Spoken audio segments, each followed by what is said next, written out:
Welcome, ladies and gentlemen, to Meet Our Team, Sankoré International team. We are so excited to have you here. We're so excited to have received all the questions that you had sent in order to just understand how you'd like to find out more and learn more about our school, what it is that we have to offer. Just a few reminders for our time together. This evening, we welcome you to introduce yourself in the chat with your name and area of interest. Just for you to get a better idea of the flow of the evening, we will have our founding team give presentations, about 10 minutes each, along their areas of expertise. And then we will have a Q&A session at the end. So we do ask that you kindly put any questions that come up throughout the session in the chat, and at the end during the Q&A session we will be able to answer those questions, so then that way we're able to have quite a nice flow to the evening. Please note that this meeting will be recorded and it will be shared in our networks. We kindly ask that your microphones are muted. You are welcome to have your camera on if you feel comfortable, and we welcome you to really engage and connect in the chat box, and we welcome a respectful and thoughtful conversation. It is my honor to welcome the one and only, the founding director of Sankoré International, Mr. Kevin Bartlett. Welcome, Kevin. Yes, thank you, Marta, and thanks everybody for being here. That's a big build-up. I'll try to live up to it. It may not show on the screen, but I'm not the youngest of people. That's because I have a long history in international education. So I'm going to say something about what I've been doing up to now in my life, only as it pertains to something you might find interesting. So I began in tough schools in London and was always attracted to Africa. Went to Tanzania as a teacher, ended up as the elementary principal, then the acting CEO of International Tanganyika. Then was recruited to go to Vienna, Vienna International School, was the primary head. Then was recruited as the first and founding director of Windhoek International School in Namibia. I'll mention that because it was a model not so different from Sankoré. The school had a dual mission. It was to develop an internationally transferable education of high quality for the incoming expats into the newly independent country, but it was also to contribute to the development of education in Namibia. So we had a dual fee structure. We had very low fees and a lot of scholarships for Namibian students, as well as the regular fees for the UN and diplomats and business and the rest. So I've been there before, and Marta with me, where we broke across traditional socioeconomic barriers to create an education that was very, very inclusive. Then I went to the International of Brussels, very committed to inclusion. Our mission was everyone included, everyone challenged, everyone successful. When I went there, we had an inclusive program in the Early Childhood Center.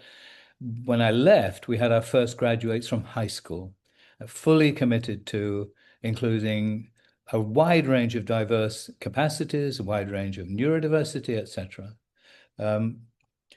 So I've been a school leader for a long time, spent the last 10 years after leaving school leadership embedding myself with Marta in 3 different schools, because while I was in Brussels, we founded 2 organizations, the Next Frontier Inclusion and the Common Ground Collaborative.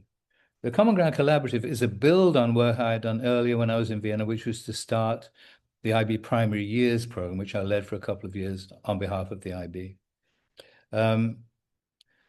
So in Brussels, we developed the Common Ground Collaborative, and that's the heart of the model that we'll be using in Sankoré. And I'm going to be as brief as I can, which is not my reputation, and just talk about a few things to do with the model. So my talk now will be about the overall model. Then Marta, Sarah, and Fazeelah, and my Sarah chipping in with questions and things. They'll unpack some details about the model. The overall model, we think of it as a human learning ecosystem. Those of you who work in any kind of organization will probably recognize the problem of silos, where departments don't really know what other departments are doing. There's no central coherence. There's no central connection. I see that all the time in education. I'm always in schools. I work with schools and universities around the world. Um, and what you see is a lack of connection, and that creates a great inefficiency and a great deal of frustration in our business. A lot of teachers out there burning out because everybody's piling loads of work onto teachers without centralizing their thinking and making it possible. So our ecosystem begins with 5 questions. What kind of humans are we growing? The idea is very simple. I'm always working for common sense. Pretty hard to have a shared direction if you don't have a shared destination. So the destination at Sankoré, and it gives me a chance to show my pride in another aspect of our school, which is the choice of mascot. No disrespect to other schools, and I mean that sincerely. If you look at most mascots, it's always the big, powerful predator, the cougars, the panthers, the eagles. We chose siafu. We chose ants. Ants are humble, hardworking. They put the community before themselves. And I loved the fact that that was the choice of the image that would represent our school. Also, the name of the school, to be honest, Sankoré. The first Sankoré was the first real university in Africa, in Mali, in Timbuktu. We're talking centuries ago, and it became a center of learning for Africa, a hub of learning for Africa. That's what we see Sankoré becoming. Of course, your kids, our students first, but then we think we have a model that can spread and help education in Kenya in general, both in terms of the socioeconomic mix, which is what drew Marta and I, among other things, to join this school, but also the actual model itself. So we're already making contact with ASA, the Association of International Schools in Africa. I'll be presenting there in November. We're already registered for accreditation with the New England Association. I know them well because I designed their latest accreditation protocol. But everything we do is focused on this. I'm just going to quickly run through it. I'll start on the left-hand side. Everybody wants to feel they're part of something bigger than themselves. We all need to find a purpose bigger than ourselves, and we need to find well-being, occupational well-being, spiritual well-being, physical well-being. So among the human capacities that we determined would form a whole learner, a whole siafu, we started with creating balanced, purposeful people. We know the need to communicate. Most projects and most problems are problems of communication and mutual understanding. So we are committed to developing compelling communicators, masters of language. Sarah will talk about that a little later when she talks about our approach to basic literacy. We want people to make a contribution to Kenya, just as Shofco does. We're very inspired by the Shofco vision, obviously. That's another thing that drew Marta and I to join this school. So people who actually care, people who make a difference, people who make a contribution. We know the world is beset with problems. We need people who can solve them. We need to create kids with the freedom and the space to be creative in the arts, but also in technology and problem solving, which leads me to rational problem solving. We have to teach students, we have to teach our siafu how to think logically. That's another thing that Sarah will talk about. I often think if our students leave us with high levels of language and high levels of logic and able to learn, and I'm going to get very sentimental, which is not usual for an old Brit, if we show them love as well, we'll have a beautiful model. So language, logic, learning, and love. And then, since I'm talking about people, we have to teach kids how to work with a whole range of diverse people. We will have such a diverse community within our schools, socioeconomically diverse, neurodiversity will be everywhere. Fazeelah will talk to you about that. So just to say, one of our kind of common sense thoughts was it's hard to have a shared direction if you don't have a shared destination. So we start with the portrait, 6 human capacities. We build everything backwards from that, including the Sankoré learning culture. I'll just mention one aspect of culture, which is that cultures share a language. So a very, very key piece of our work, I know Sarah will talk about this later, is a definition of learning. Hard to make learning happen if you don't know what it is. We in this case have been spending years on this. Is this Common Ground Collaborative? It's a non-profit, small but global non-profit. I will continue to work with it embedded in Sankoré. That's all part of our vision. We looked at what experts do. We want your kids, our Siafu, to emerge as learning experts. This is what we learned from masses of research. Experts are experts of the ideas in their field and how they relate to each other. Experts know how to turn those concepts, conceptual understanding, into competencies, so you can do something with your ideas. And we certainly feel these days we need expert human beings. So we've developed this model called the 3 Cs. Every single learning module has conceptual understandings, competencies, and character goals. The competency goals, because this may be a question for some of you, are drawn from well-established, normally US curriculum models. So our competency standards are imported. What we build around them is conceptual understanding and character. So 2 things to think about. We have a clear end in mind, and we have a clear definition of learning. A brilliant American thinker, Brene Brown, said, clarity is kindness. And our goal is to bring clarity to you as parents, to every student, to every teacher. We have hired already, and Sarah and I have had 1 day of workshops with them already when we last visited, a great group of teachers. We call them learning guides to delineate what kind of teaching it is. Some of them are with us tonight. One thing you'll notice is on Wednesdays, your children will be in school, but we'll have other people working with them in our co-curricular program. Sarah will tell you more about that. Those Wednesdays are not some kind of teacher holiday. They're to guarantee that this leadership team is working with every teacher, not on new theories, but on what we'll be doing tomorrow and the day after and the day after and the day after. That Wednesday is a very practical time of planning because we don't know each other. We don't know our teachers well. So we're going to have the great advantage of being small. That means lots of personal attention for every child in the first year or 2, but also a very good leader-teacher ratio, leader to learning guide. Our intention is to be in the people on the screen now in the classrooms all the time, working very closely with individual teachers, really getting ourselves aligned with this model, with this vision in the first year, and then making sure we stay aligned. One final thing is that there were some questions about community.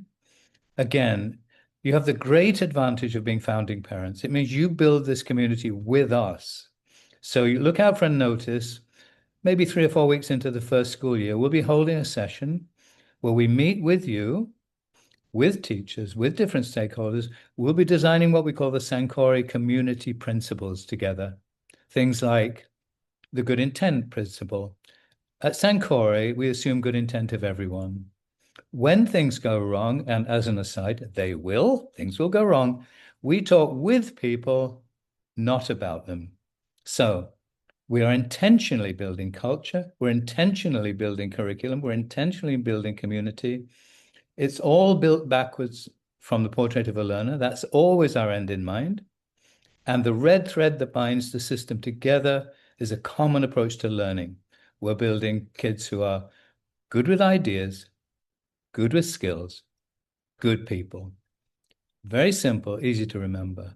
Later on, if there's time, we'll unpack with you how we would like to share our learning with parents. We have some very innovative ideas for that. But I'm watching myself and my habit of running over time. So I'm going to hand over to someone I know reasonably well. We've worked together for the last 25 years. So Marta Rivera-Bartlett will be the head of the early childhood development section of the school, where many of your children will be. So Marta, thanks for listening, everyone. Thanks for your indulgence of my long story. And over to Marta. Thank you, Kevin. It's actually been more than 25 years. I stand corrected. Good evening, everyone. I'm Marta Rivera-Bartlett, and I'm honored to serve as head of the early childhood development. I believe that every child arrives at school with incredible potential, unique strengths, interests, background experiences that they have lived under your care, languages that you have taught them, and ways of expressing themselves as the individuals that they are. And so one of the most important responsibilities that we have at Sankoré is to get to know each child, not only as a learner, but as an individual, as a person, as a valued member of our Sankoré family. I view my role as one of service, one of support towards our students and our talented learning guides, one that partners with families, that facilitates those relationships, and rather critically, one of co-creation of the conditions in which children can thrive whilst under our care. Well, I'm excited to be part of your child's journey. It is our exceptional learning guides who will build closer relationships with your children. We feel extremely fortunate to have the highly skilled, deeply caring professionals who will be there to listen, observe, guide, encourage, and celebrate each child's growth, development, and learning. So our vision. Every child, and you will notice a bit of a repetition because there is consistency throughout, hopefully. Every child deserves to be known, respected, valued, to develop a sense of belonging and safety, to feel motivated, appropriately challenged, and cared for. Our children are the youngest in the school, so I know that you want to know what will happen whilst they are under our care. What will it look like? So I'm trying to give you a snapshot of that. So whilst under our care, every child will develop confidence, independence, curiosity, and will experience joyful learning. So that is what we really want for them. We want them to be known as a person and as an individual. We want them to feel that sense of belonging and confidence and independence that comes with that confidence. We want them to feel supported and cheered on when persistence is required because they encounter a challenge. We want them to develop a sense of curiosity. We want them to be able to communicate. We want them to be self-regulated young learners. So we're committed to getting to know your children. We focus on the whole child. So a strong foundation is critical for us.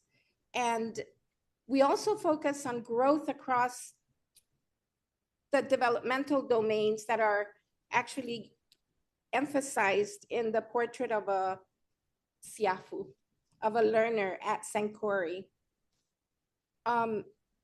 So we nurture their growth across areas of learning and development: social emotional development, physical development, language and literacy development, numeracy thinking, mathematics, creativity and arts, working together, so collaborating, problem solving, and technology when appropriate. We are very much aware that later self-image and academic success are built upon these strong foundational areas of development. The learning experiences that we will expose the children to are, some will be standalones, some will be playscapes, which are learning modules for the young children, if we call them that. We're still wondering. But our main mission is to keep our children engaged, appropriately challenged, that their ideas and interests are prioritized at all times by all of us, learning guides, leaders, staff. We seek to understand not only what children know, but how they think and what they wonder about, how they communicate, how they make meaning of the world around them. So in terms of our learning guides, their role is a critical one. It's one of observation, of listening carefully, of documenting their observations on the children, of highlighting their strengths, and of making them very visible. and also responding to the children by following their lead and extending their thinking.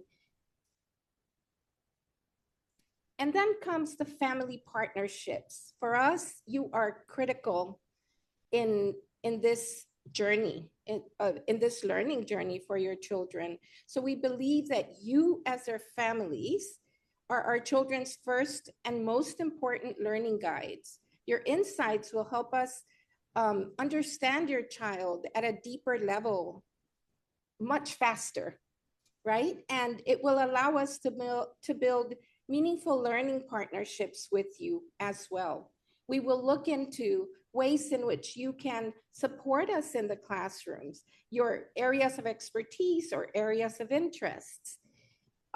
Because the strongest learning partnerships happen when home and school work together. We want families to feel welcomed, heard, informed, involved. Your insights will help us understand your children at a level that we could not achieve at a faster pace on our own. And then the alignment with the school vision. We believe that the foundations we build in the early years continue throughout the children's learning at our school. So our goal is not simply to prepare our children for the next grade level. It is to get to know them, help them feel their identity, help them know how valued and respected they are, how much we think of them as competent and connected, right? And we want to meet their needs at all times with this baggage of information that we have about them. We know that the early years are crucial windows for brain development. So the understandings and character traits that they learn become the building blocks for all future academic and personal achievements. So we look forward to partnering with you in this journey, right? We hope that today you leave this gathering knowing that your children will be known, that they will belong, that they will be safe, challenged, and cared for, that the learning guides are exceptional, and that you are a valued partner in this journey. So thank you for being here, and any questions that you have, please feel free to send them over. Yes, thank you, Marta. And questions will go in the chat, and then we'll use all the remaining time at the end to answer as many as we have time for. At this point, Marta won't want to cover her ears because she loves to talk about learning and other people, but she doesn't talk about herself. So I'll give you some of her background. She started, she'll hate me for this, I'll be beaten up afterwards. She started as a teacher in Honduras, became very interested in leadership, attended the Principals Training Center in the States for a whole series of courses. So she became certified as an international school leader. Was then asked if she would be the director of a small school, a company school, a fruit company school in Honduras. Then moved to the biggest school in Honduras, which is where I met her. 1,500 students, was asked to become a member of the administration. She became the elementary assistant principal. She was the first Honduran in that US administration. Then met me and gave all that up and came to Windhoek. And we've worked together ever since. When we moved to Brussels, she did 9 years in early childhood and then wanted to use her administrative training and asked for a move, or accepted a move to the admissions team. Became director of the admissions team leader. And then we left Brussels after 15 years. And then we decided I didn't want to work from home. By this time, we were running the Common Ground Collaborative. So we've accepted invitations for embedded consultancies. We've been in 3 different schools over the last 11 years, in Buenos Aires, in Honduras, and now in Panama, where we're sitting right now. Right now, Marta is the learning designer and support person for all teaching pedagogy from pre-K up to grade 5. That's about 750 students and about 80 to 90 teachers. So just because she didn't do it, I'm going to tell you a bit about Marta's long history of learning and leadership in international schools. And then another of the reasons why we chose to go to Sankoré was Sarah, because Sarah and I were commissioned to develop the program for Sankoré.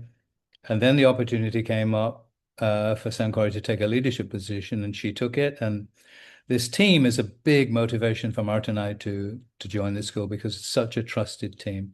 So Sarah's going to talk about some of the more detailed issues around the learning program. So over to you, Sarah. Okay, thank you, Kevin. So, good evening, everyone. My name is Sarah Bellantoni, and I am the head of teaching and learning at Sankoré International School. And I'm so happy to be here with you all and with my esteemed colleagues to share a little bit about how we're thinking about the learning community at Sankoré. First, a little bit about me. I am a lifelong New Yorker and the daughter of two educators. My father was a principal and my mother was a teacher. So you can imagine that sometimes the dinner conversations got a little heated, a little spicy. But I think that actually has positioned me well to step into this role because as a 20-year teacher myself, I have a huge amount of respect and empathy for the challenges and joys of being a classroom teacher. And I also understand from listening to my father over the years the complexities of being a leader. So I'm hoping my lived experience can situate me well to serve our amazing students and guides. When I was working as a classroom teacher, my specialty was in arts and in interdisciplinary learning and project-based learning. I was a department head and an instructional coach. I've also had the really amazing privilege of being able to work at Shafco schools, both Kibera School for Girls and Mathari School for Girls, since 2011, partnering with their incredible educators to deliver world-class education in those communities. So, a little bit about what our vision for learning is at Sankoré. Kevin and Marta have already spoken beautifully. And like Marta said, you will hear some repeating ideas. And that's because for us, as Kevin said, so much in schools is siloed, and we really believe in a connected ecosystem and connected experience for our students, whether that's during the school day or after it. So, first of all, in order to create the kind of humans that Kevin has been talking about and Marta's been talking about, there are three conditions that have to be present. Belonging. Every student has to be known, valued, and seen in their classroom. Significance. Students have to understand why they're learning something, why it matters, why should they pay attention, and lastly, fun. Now, right now, we know that Sankoré is an early childhood and primary school, but we know that fun actually should continue all the way through, and adults need it too. So those three things are things that we know are critical for our success and our CIAFO's success. So how do we do that? Well, we've built it intentionally into our program. First, by having a balance of foundational and applied learning. So we know that students absolutely need those strong literacy, numeracy, and disciplinary language. And then they need a place to apply that learning. Much of our applied learning will take place through project-based learning, where students tackle real-world and meaningful questions. They work collaboratively, they create products that demonstrate their understanding and their ability to apply their learning in specific and real-world contexts. So applied and foundational is one way that we've approached our learning. The other piece is intentionally built classroom communities. I've talked about this idea of belonging, and as Marta and Kevin have also said, and you'll hear more from Fazeelah after me about what belonging looks like in our classrooms. So how do we actually do that? Well, it starts with a beginning of our day. When students arrive, they're met with their teachers, their guides, their classmates. They have an opportunity to preview the day's learning, to play, to have breakfast, to be outside. And we know that those pieces of students beginning to form connections, not just with their peers, but also with their guides, are critical to learning. I had a colleague once say, no content before connection. And of course, we know that these things can be intertwined, but we know that those relationships are critical for learners to feel safe. Then we've also built in some explicit and direct instruction with two things that are often sort of just left for chance in schools: social emotional learning and metacognitive skills. So we often think, well, kids will just get it, right? But we know that actually students need a chance to learn social emotional skills like they would learn their math skills, right? They need a time to practice. How do they name and understand their own emotions? How do they form connections with each other? How do they empathize with people who might have really different lives than them? And then, and this is something that I've learned really much more deeply in working with Kevin on the program, is the learning to learn piece. And this is not just kids understanding their own thinking, but also how they learn, understanding the beautiful uniqueness of their brain and what they need as learners, and equipping them with the tools so that they can be successful.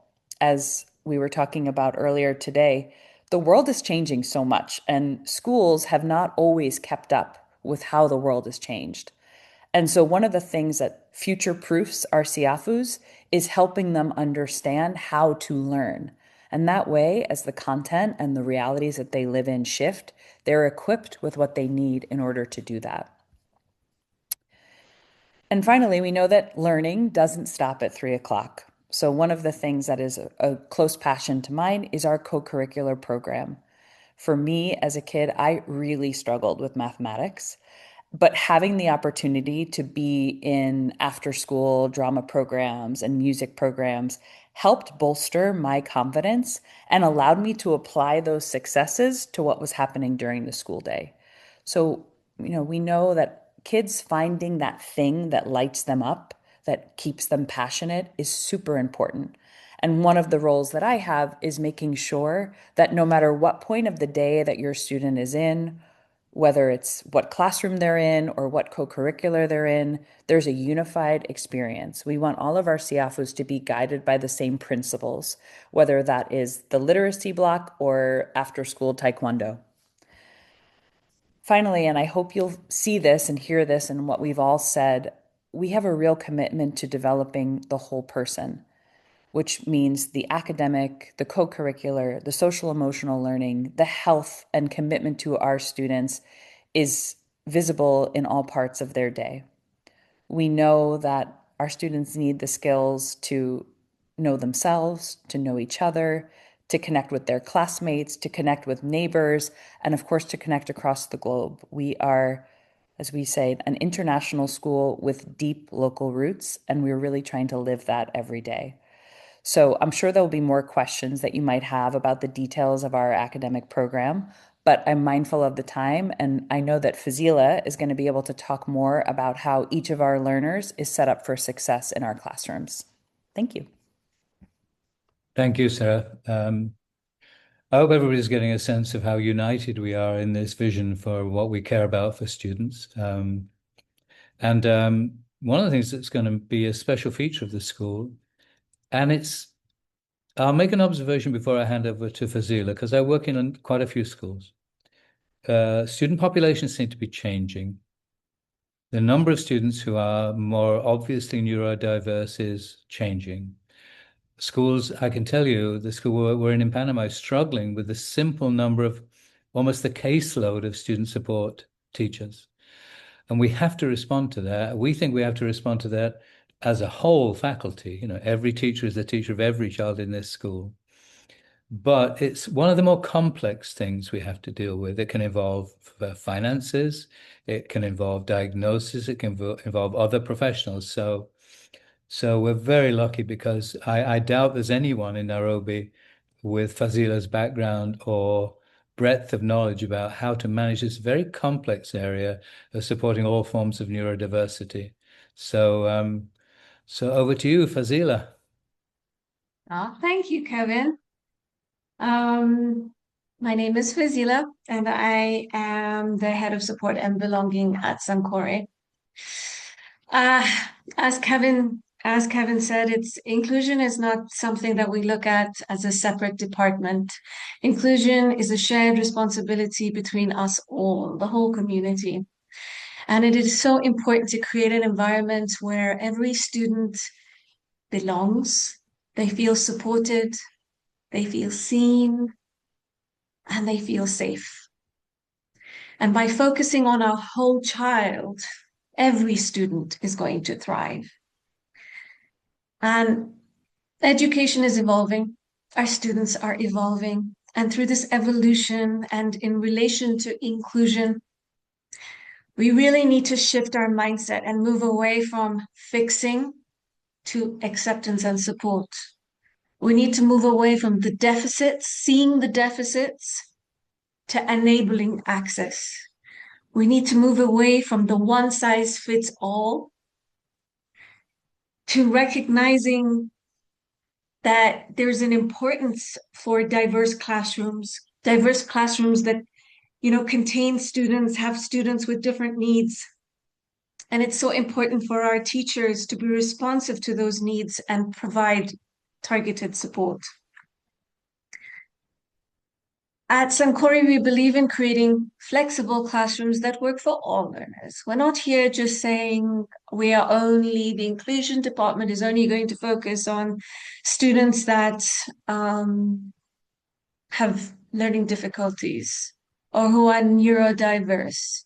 The classroom environment has been thought through very carefully to create an environment that works for all our learners. And attention has been given to creating a harmonizing learning environment, the harmony between curriculum, the harmony between assessments, instruction that responds to, the needs of our learners.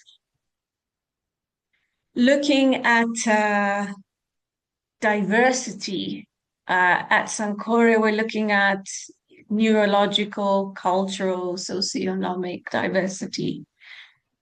And our support and belonging system ensures that we're not just looking at the academic side, but we're looking at all angles and being supportive. With particular reference to learning difficulties, it's very important to identify learning difficulties at an early stage and to provide timely and tailored interventions. So looking at the interventions, we, of course, would be creating a personalized learning plan that we would be working very closely with parents and learning guides. And of course, interventions such as options of speech to text technology, typing instead of writing if there's a difficulty, providing visual sequences, having small group interventions and one-to-one interventions when needed, scaffolding, modeling, creating opportunities for peer support, which is very powerful. So this has all been very thought through, and also to think about supporting our learning guides with the tools that they need within their classroom. That is so important. Sometimes we wonder why it's just not possible, but if we're not helping the learning guides with the tools, how are they supposed to manage creating that diversity? So it's really important for us to help each other, to collaborate. Collaboration is very key. And, trying to ensure that support is in place before our challenges escalate to such a degree that it becomes too late or we're kind of just backtracking. I think that's on my side. If anyone has questions, of course, you can put it in the chat. But yeah, it's exciting. I'm looking forward to creating something that is authentic. And I'm just really looking forward to doing things differently.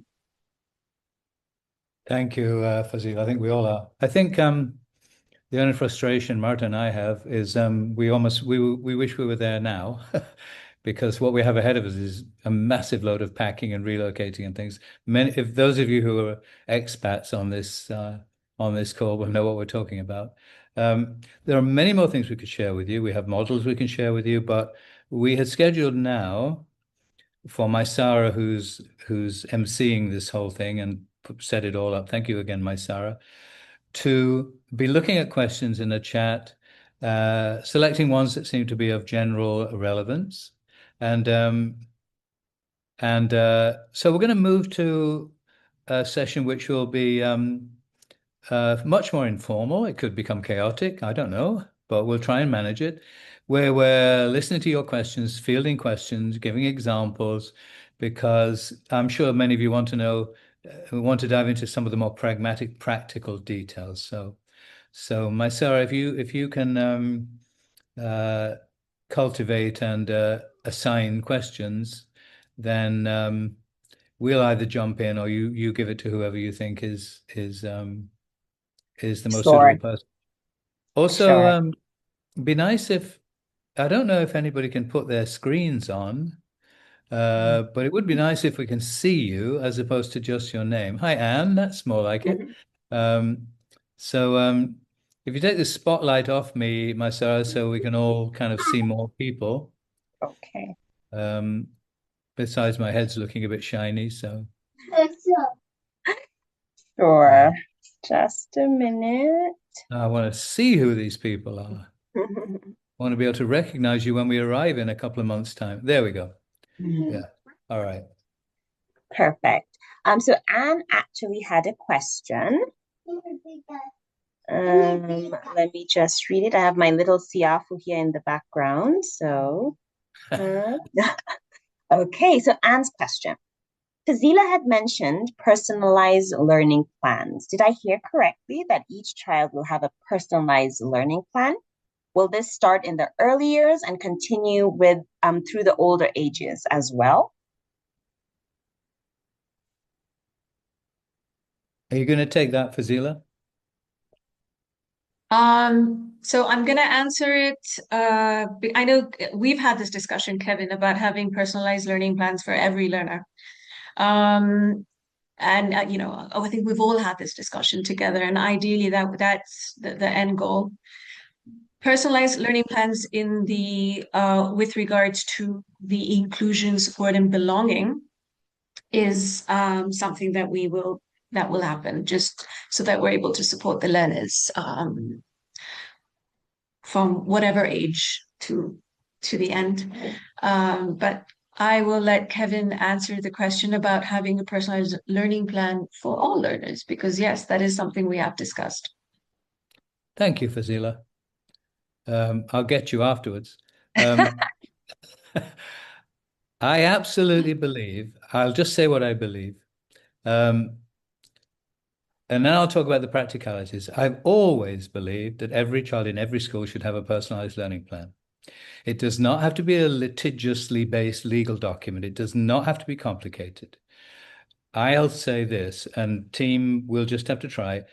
I would love one of our unique features to be that, Anne, because I think it's all common sense would dictate that that's where schools should go. We've always said, those of us who worked in inclusive schools, you know what's good for these kids is good for everybody. Yeah. But I'll add another detail, which is we haven't talked about this. In terms of professional growth, I've long been a critic of top-down, checklisty, occasional visit teacher supervision systems. There's only actually one thing wrong with them, which is that they don't work. But if that doesn't bother you, knock yourself out. So what we're doing is we've developed something called the collective growth system. It's now become the Sankoré culture of learning. It has 6 learning principles in it, and under each one, 2 learning strategies. That will be the focus of all professional development at Sankoré, because I know you have to focus. We may not do everything in the first year. What I've seen is very effective is collective impact goals where every teacher is working on the same thing. Embedded in that model is self-reflection and goal setting. Sarah talked about teaching kids how to learn. We're not talking theory here. This is a very tool-based school, not a theory-based school. I realized a long time ago, teachers need tools, not theories. I know because I'm doing it with kids all over the world. We can teach students how to set goals. We have a very nice feedback system built into the same system. It's called STAR, specific, timely, actionable, respectful. And we focus on two things. What worked well, even better if. What I've been doing in Panama for the last 2 weeks is teaching learners how to do their own note-taking. We give them note-taking guides. They've actually been designing note-taking guides for themselves. So if we can set up student goal setting, and we can set up feedback systems, and we can have students taking notes on their own learning, I will pretty much guarantee, don't kill me, team, that we can have individual learning plans, but they won't be of the sort of US style, safeguarding against being sued with medical records. We will have very complex, or necessarily as complex as necessary, as Fazeelah said, for students with a diagnosed learning difference. But I really think we can have a basic model for every student where they set their goals, where it's clear where they're headed, and we're giving them regular feedback. It'll be easier because we're small. The challenge will be when we have 600 kids, but I'm really prepared to make at least this public commitment, and we will really try to do that. We will really try to do that. And any of you who are out there who think that's a good idea, and we're going to keep saying this, we need your help in doing this. We're going into places where other schools haven't gone. What I'm afraid of, we set up all these expectations and then we disappoint people. So I'm being very careful in my language. We will try to do that. I think we all think it's a great idea. You may need to help us. You may need to be tolerant with us. But I think you get the spirit of this team. We're up for a different kind of school here. And it seems to me that would be a central part of it.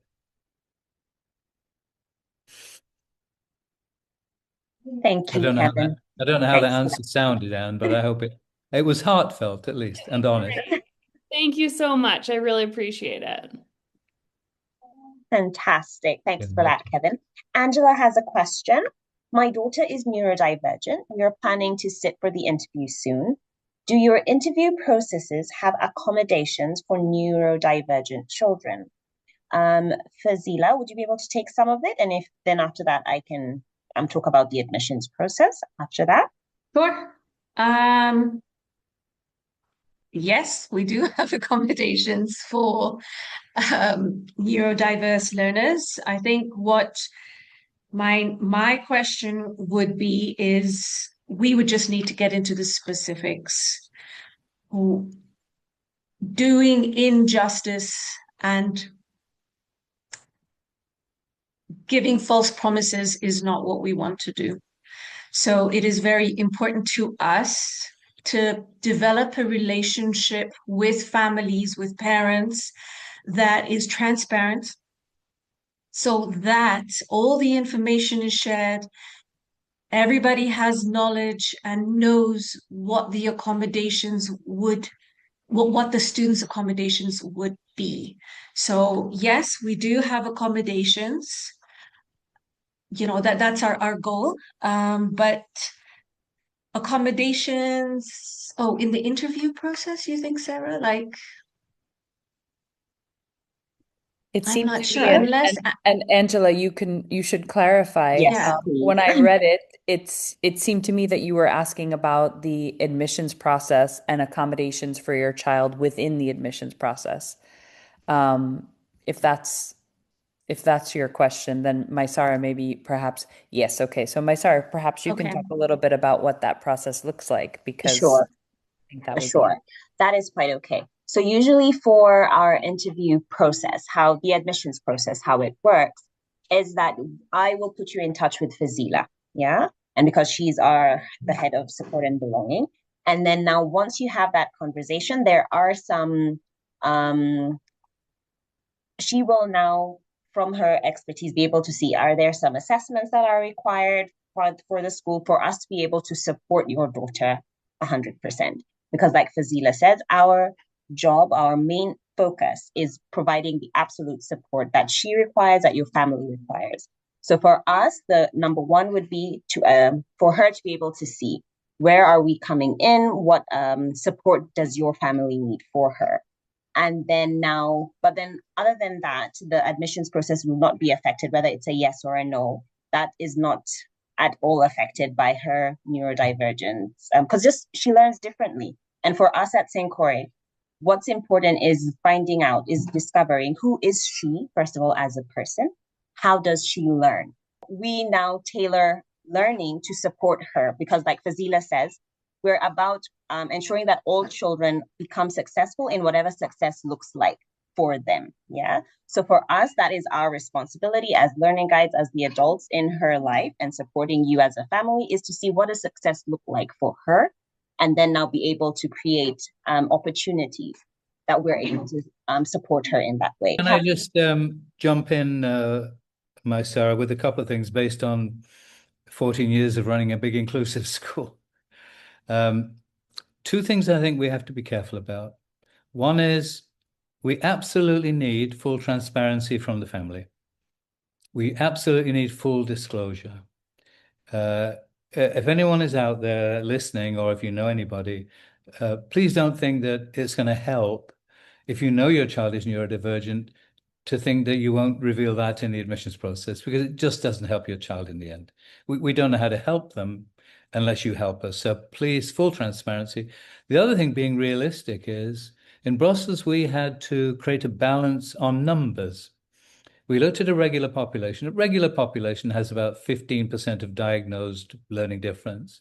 So we will have at some point to make sure there's a balance of neurodivergence or of actual learning in the school, so that we don't have teachers who are only working with neurodivergent students. So just to say, there may be some balance we have to strike in terms of sheer numbers, especially as we grow, because we won't have an unlimited amount of people. So around 15%, I always held as a kind of benchmark of what a school can successfully support. Our definition of an inclusive school was a school that successfully educates a balanced number of students with the full range of neurodiversity. So just those two qualifiers. We do need parental transparency and very close communication. We can only help your child if we all help each other. And at some point, there may be a question of balance and numbers rather than individual children's needs, but just numbers. So just flagging those kind of policy kind of parameters as we go forward. Also seeing that Flavian just added a question that I would love to answer, which is, what qualities do you believe help educators thrive within Sankoré International community? Well, one of the things, and Kevin mentioned this, that our Wednesdays are half days for the guides. So in other words, we have built-in time every week with the guides and the senior admin team working on curriculum, practice, having time and space to really think about the data that we're getting from our students. I think that is, anybody who's ever been in a classroom knows that time is the most precious resource for teachers. It is the thing where you're like, if I had this time, then I could do so much. So one of the things that we really hope are setting our guides up for success are building in intentional time to have those meaningful, deep conversations, to be able to collaborate. And I think we are all at our heart really teachers. We see ourselves as learners, and there's nobody in this Zoom that's going to say, well, this is what it has to look like. We're going to share the best of what we know. As Kevin said, we're guided by really specific teaching tools. I think for me as a teacher, I've always appreciated the opportunity to learn new things, to get to practice them, to have people to be a thought partner with. And so I think those qualities and the systems that we've built to support our teachers will hopefully help them to thrive, and that we want it to be a community of belonging for all of us. I think the same things that we want for our kids, our siafus, we want for ourselves too, that we can be known, that we feel safe, that we belong, that our special sauce that we bring into the classrooms is celebrated. So I'm hoping that all of that will add to a really rich and happy community for adults and children.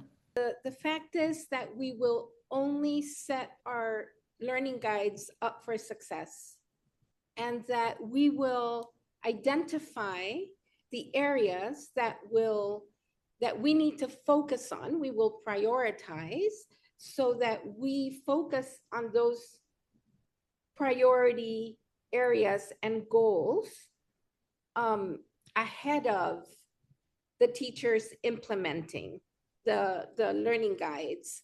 And so the reassurance is we will only set them up for success.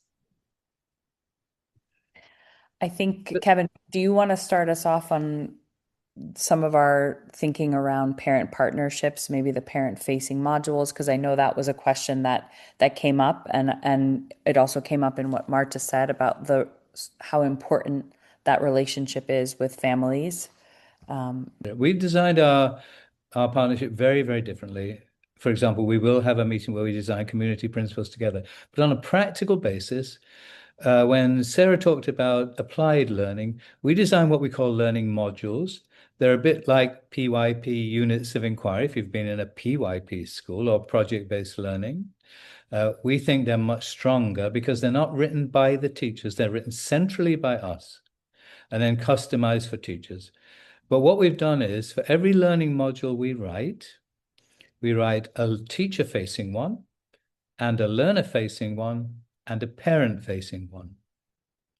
To give you an idea of the kinds of things we'll share with parents, we think it would be very useful for you to know in advance of the learning, not as a sort of newsletter after the learning, some of the things your children will be learning. So our parent-facing modules have the goals, the purpose.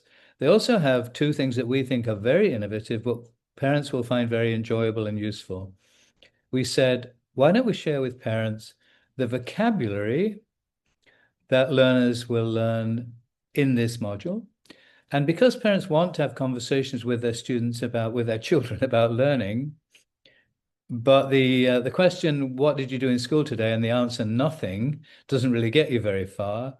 We thought we would share a lot of things that you can use at home. And my Sarah's done some beautiful design work on this. So I'm just going to share an example. We call it food for thought. So this is taken from one of our actual modules. And what it shows is the new vocabulary your child will be experiencing and a way to have conversations with your child about the learning they're doing. So we're really exploring and prototyping new ways to build curriculum communications, learning communications between student and teacher and parent. And this, together with ideas like individual learning plans, will be the kind of raw material for a lot of our parent-teacher conferences. That we won't call them parent-teacher conferences, but we want those to be informed by information you already have, so you come with good questions and good observations. So three-way learning modules, including a parent-facing version, distilled from that key vocabulary, sentence starters to start a conversation with your child, not a generic one, but about this particular piece of content. So those are ideas that we're bringing in that I've not seen in any other school before. I could be wrong. I don't know all schools, obviously, but so I hope those sound intriguing for you as parents to think, oh, I can have genuine conversations with my kid about what they're learning.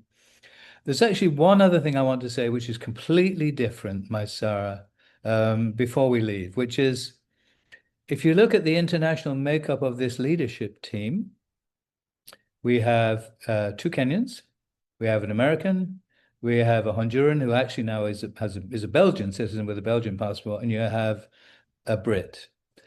I just think you ought to know that this is going to become increasingly a school it's already embedded in Kenya. Just so you know, part of my brief, we have signed contracts, Marta and I, for the first 4 years. But within that time, my brief is to help Shofco Sankoré find a long-term, permanent Kenyan leader of this school. So in case you're thinking, well, I thought this was kind of Kenyan-based, it doesn't look that way to me when I look at this team. We thought we needed a lot of experience to get this school off the ground. Experience as yes, I always feel uncomfortable in New York, Sarah. I knew there was something. So just so you know, the goal is to make a major impact on behalf of Kenya in Nairobi. I think I'm looking forward to it, that we will be working with the teachers from Kibera and Mathare. I think we'll be offering other workshops to Kenyan teachers in other locations. So this first leadership team will not be representative, I don't think, of the long-term leadership when the school is fully established, fully accredited, fully recognized. It's just we wanted to start with people who had done all those things internationally. And I thought, just in case that didn't come up, my Sarah, I would just make that point, that we will transition into Kenyan leadership, the right Kenyan leadership, when the time is right. And now we know we don't have to rush because school is in good hands while we look. So just in case there was any confusion about that. Sarah, would you like to take that? Like, what does parent involvement look like? Sure. I think that was partly what Kevin was just sharing about the parent-facing modules. I also think a couple of other things that we could share is that we have plans to invite families to come for expositions of learning, to come in and see the work that's happening in the classrooms. We are adopting three-way conferences, which means your learner will be in the conversation with the learning guide and the parent.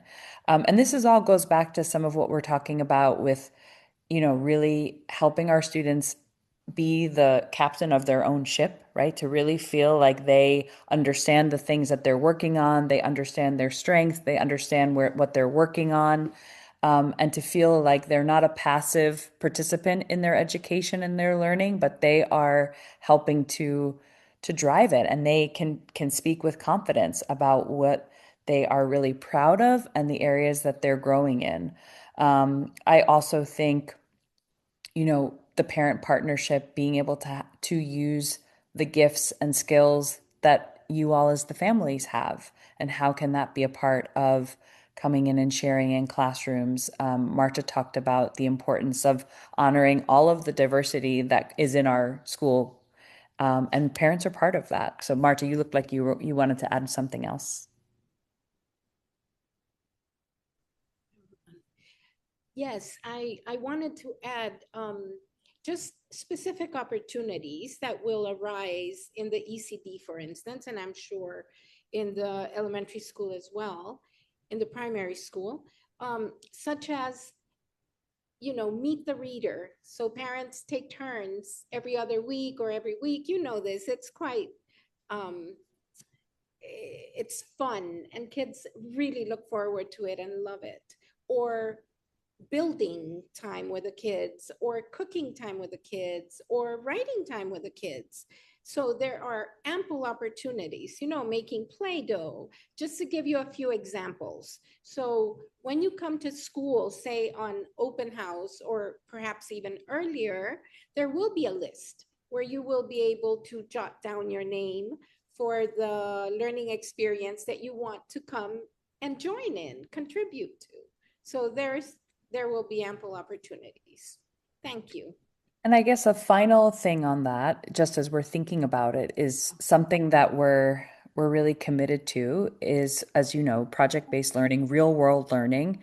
And we understand that Nairobi is a absolute hub for cutting edge science, technology, government. And so being able to access the expertise that we have locally, which we imagine also includes our families, and being able to have our students interview and get to visit offices and know about the amazing minds and change makers that are surrounding our school is also an area that I hope we'll be able to tap our families.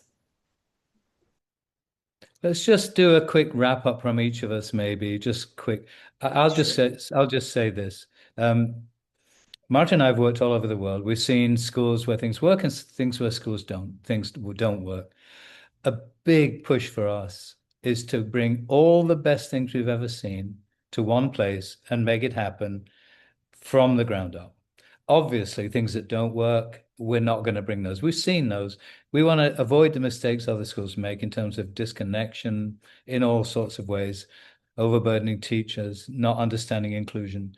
So it's just a huge opportunity to come and say, let's make the best school you can possibly imagine with a small team. So you just have our commitment, and that's what we're doing. We're bringing every single thing that we can think of that works and that is manageable and is coherent, and bringing it to one place. So I think that's a huge opportunity for us. And thank you for coming to listen to the vision. I just want to thank everybody for being here, for giving us a bit of your time today. It's been great looking at the names. Hopefully we will put a face to the names really soon. Just to say, we're so excited. We're so excited to come and join you in Nairobi. So quite honored for the opportunity. Thank you. Thank you. Yeah, just echoing what Kevin and Marta have said, it's a real honor and a privilege. And I couldn't really be the person who is helping to lead our learning if I didn't ask for a bit of reflection on your way out. So you'll see that I dropped a prompt in the chat, which is that if you would, as you're making your way to continue your Sunday night, maybe share a word or a phrase that stuck with you, or a thought that you're sort of ruminating on. I think it's always great feedback for us to know what is landing and what's resonating with you as our community. So thank you for that. Thanks, Kevin.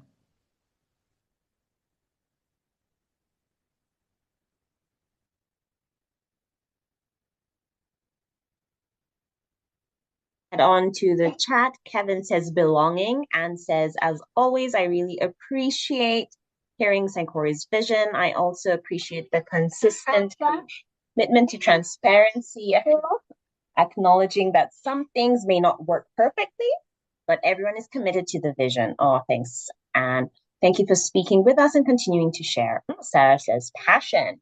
David says language. Yeah. Language, logic, learning, love. This is amazing. Thank you so much for an amazing session. Ella says being seen. Kenzo says it is bedtime. Thank you for an insightful session from Angela. Fantastic. Fantastic. Thank you so much, everybody, for joining us. Oh, Marta says impact on learning. I love that. Thank you so much, everybody. We would like, oh, Flavian, I'm glad to have joined the session today. Thank you for answering the questions well. Asante sana, karibu sana, Flavian. We look forward to connecting with you all more. We look forward to continuing the conversation with you. You can, on our website at sankoréinternational.com. For admissions information, I'm here for you on admissions at Sankoré International. And please follow us on Instagram at Sankoré_International. We wish you all a fantastic evening. Happy Madaraka Day tomorrow. Good night and take care. Bye-bye. Thanks, everybody. Bye-bye.